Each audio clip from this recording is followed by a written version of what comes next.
Hello and welcome everyone to this video where I will be telling you how to add a nominee to your Alice Blue account. So here a nominee means the person whom you authorize to receive all of your investments like stocks, mutual funds, bonds, etc. in case of your death. So you can just think of it as if something happens to me, I want this particular XYZ person to get all my assets. And here the XYZ person is the nominee.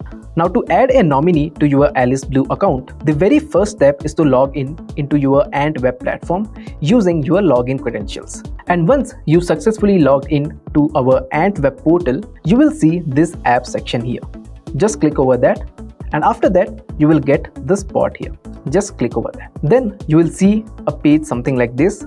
Go to the profile section here, and under profile section go to my account. And once you go inside the my account section, you will see a nominee here. Just click over that. So here I have already added my nominee, which is why you are seeing this kind of screen. But in case if you haven't added a nominee yet, you will see a page something like this, where you will need to fill in the nominee details such as their name, relationship, PAN number, date of birth, address, state, and their PIN code. And once all of details are filled in correctly there, just click on validate.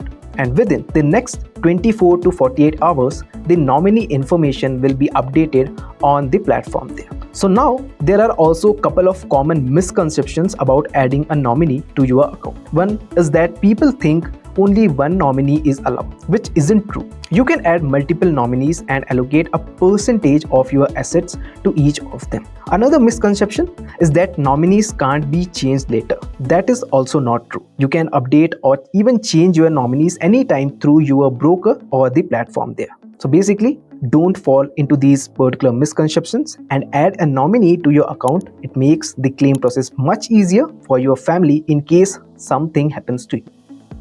Investments in securities markets are subject to market risks. Read all the related documents carefully before investing.